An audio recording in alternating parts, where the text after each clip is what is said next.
So we all know that nothing ever stays the same. Like things change all the time. And a lot of the change we experience in life is good and it's totally expected. Like how we expect winter to change to spring, all right? Totally expected, that's a great thing. Summer changes to fall. We expect our appearance to change as we grow and we get older. Literally no one I know is surprised that they look different now compared to how they looked back in elementary school. And no one expects to look at 80 like they do right now, unless major plastic surgery and more power to you. But there are other types of change we experience that are unexpected. Change that can feel like it comes out of nowhere. And for many people, the unexpected changes in life are a lot more difficult to deal with. And maybe you've had a friendship that changed. You had a friendship that was close, and then someone you counted on and someone you trusted, but now that friendship is no longer what it was. Something happened, something changed, and now you don't know if that friendship will ever be the same. Maybe it was a group of friends that changed. You had a crew that you felt like you were a part of and you felt like you fit in, you felt like you were in, but then something changed and now you feel like you're out. You're out of a group you thought you were in with. And now you're dealing with the new normal of trying to make new friends and trying to figure out how to deal with the hurt and confusion of losing old friends. Or maybe you've had a location that changed. You moved houses, maybe you moved towns, or maybe you moved states, and you're figuring out that landing somewhere new can be so disorienting. It can be confusing as you try to figure out a new place. It could be any number of things that disrupt our lives. Cut from a team, you don't pass the class, you bump into a health problem, you lose your summer job, and the income you thought you were gonna have is now gone. The point is, there are so many possibilities of change that life can throw at us, and that life does throw at us. And see, look, change is nothing new. People have always dealt with it. Like a famous philosopher said, changes, they might drive you half insane, okay? We all know the feeling.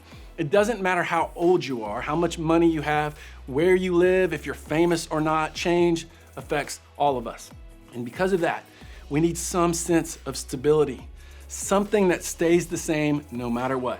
Some place or some person or some group that we know will be there for us when nothing else feels secure. And for many of us, we have always considered family to be that thing for us. For others, family has never been that safe or secure place. But for all of us, there's this idea, either from our own experience or from a belief that we have, that family should be a constant. Even if it's not, we expect it to be, or we hope that it would be. So when change happens in a family, it can be that much more difficult to deal with. And maybe you have experienced this in your own family. Maybe your parents divorced. You thought your parents would be together forever, and there didn't seem to be anything wrong, but then all of a sudden, split up. Or maybe you had a parent pass away. And whether it was expected because of an illness or totally unexpected, there is no preparing for that kind of loss and that kind of change. Or maybe it wasn't as big of a change as those, but something smaller, like one of your parents got a new job and they had to move away for a while, or they traveled a lot. Now the routine of seeing your mom or your dad consistently has completely changed. Or maybe there was a new addition to your family. You got a new brother or baby sister, and the way you are now treated in the family is different. You're still loved, but you no longer get the attention you're used to getting. Maybe a sibling went away to college, and you're happy for them. And honestly, there's more peace in your house without them around. But the truth is, it changed the way your family used to work. And you missed the normalcy of the fighting over the bathroom and sharing clothes and arguing over who took out the trash last. And honestly, you just miss your sibling that went away to college. No matter what our experience is with change, something about it happening in our families makes it more difficult to deal with. So the question is, if avoiding change isn't possible, how do we get better at handling it?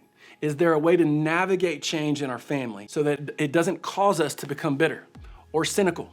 How can we be best prepared for the inevitable changes that are coming when there's change in our family? Now, when you look at the Bible, you might be surprised to see that a lot of the writers were very helpful when it comes to talking about the inevitability of change in life. In fact, the writer of the Old Testament book Ecclesiastes, who many people believe was King Solomon, he had a lot of things to say. Solomon was an ancient king of Israel. He was said to be blessed by God with incredible wisdom, so much that he was known as the wisest man who ever lived. Now, I know what you're thinking. What does an ancient king from a place I've never been to, who is dead, have to say to me about change in my family? I'm glad you asked, because in this passage, Solomon's wisdom speaks to us right now. He is writing about the things he has seen happen to him and happen to people around him. He writes about life and death, the passage of time, suffering, wisdom, knowledge, and change. And this is what he says. There is a time for everything and a season for every activity under the heavens. A time to be born and a time to die. A time to plant and a time to uproot. A time to kill and a time to heal. A time to tear down and a time to build. A time to weep and a time to laugh. A time to mourn and a time to dance. A time to scatter stones and a time to gather them. A time to embrace and a time to refrain from embracing. A time to search and a time to give up. A time to keep and a time to throw away. A time to tear and a time to mend. A time to be silent and a time to speak. A time to love and a time to hate. A time for war and a time for peace. Woo, that is a mouthful, my friends. This passage reads kind of like poetry. And what Solomon is saying in this poetic way is, okay, everybody, you get ready because change is coming. Change is happening. There is a time for you to experience everything, and everything you experience will eventually pass.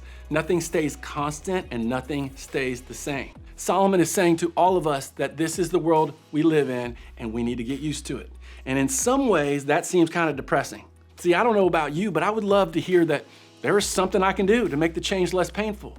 Or better yet, if there was something I could do to keep change from happening at all. But that's not what he's saying. He's saying the exact opposite. Everything will change at some point or another. No place, feeling, or moment is going to last. But as discouraging as that may sound, the truth is good. Knowing things will change, both in the world around us and with our family, it allows us to change the way we see it and treat it. Since fighting change and resisting it is pointless, we can change the way we approach it. It allows us to open our hands to know that whatever we are experiencing, both good and bad, it will change. It's a reminder that we are not in control of what happens, and we can stop wasting energy pretending that things will always stay the same. Best of all, God is fully aware and knows everything that will change in our lives. He knows it. He knows nothing is constant for us. He knows both good and bad will come into our lives and neither will last forever. But in this life of constant change, God also makes a promise to us. And the promise isn't that he's going to smooth all the difficulty in life, but it's something better than that. In the book of Isaiah, God, through the prophet Isaiah, has a message for his people. And not everyone agrees on when Isaiah was written, but most people do agree that this book was written around a time of trouble for Israel. They were either in captivity to Babylon or coming out of exile in Babylon. In other words, their world was falling apart. They had been forced to leave their homeland, live in a land with people who spoke a different language, worshiped different gods, and were hostile to their way of life. Everything that had felt safe and secure and stable all of a sudden wasn't. In other words, they're going through some incredible change. And God, speaking to his people, says this: when you pass through the waters, I will be with you.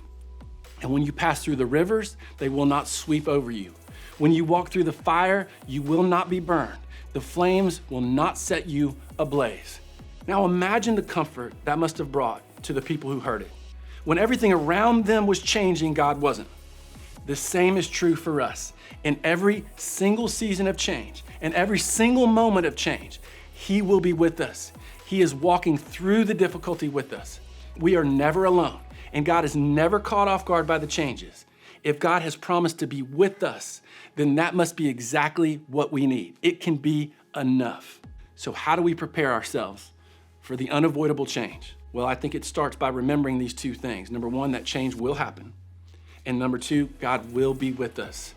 As bad as it might feel sometimes, as difficult as change may seem, we don't have to be afraid of it. In fact, God can use it to grow us in ways we may have never expected. So remember this: when your family changes, your mindset matters. When your family changes, your mindset matters. When change comes along, try and think long term. Try to remember, God is going to do something with the change. However bad it feels right now, it doesn't stay that way forever. When we have a long-term view, we know that there's something after this. We may not see it yet, but that's okay. God isn't done. The uncertainty isn't the last word. And if you can begin to see change this way, you can see it as something that takes you somewhere. Something that takes you somewhere good, because change can be one of the things that causes us to grow and mature and become more of who God has designed us to be. Now, you may not see the purpose or the good in your current change at the current moment, but in the meantime, you can do something with it. You can use your season of change to go and help someone else. Instead of turning inward when something difficult is happening, get outside of yourself, go help someone else. Serving, caring about other people is one of the best ways to take control of what you can no longer control. And just know this, listen, if you're having an especially hard time dealing with a certain change in your life or in your family right now, it's completely understandable, and you should feel no shame in talking to somebody about it and asking somebody for help. A trusted adult, someone that you know cares about you, let them know what's going on in your heart, in your life. Because listen, without question, change is difficult. A new season, a new house, a new stepmom or stepdad, an unexpected loss, whatever it isn't easy, especially with family, the place that feels like it should be safe and secure and constant in our lives. But my hope for you is that you learn to see it like Solomon did, something that is going to happen and doesn't have to be bad. And more than that, that you would remember what Isaiah said about it, that no matter what, God is with us through this and in this. This week, I would love for you to be thinking about the ways you can see change differently. Spend time with some other people. Encourage each other about the different changes you're facing. Remind each other, hey, you're not in this alone, and I am not in this alone. I'm here for you, but more than that, God is with you through your change.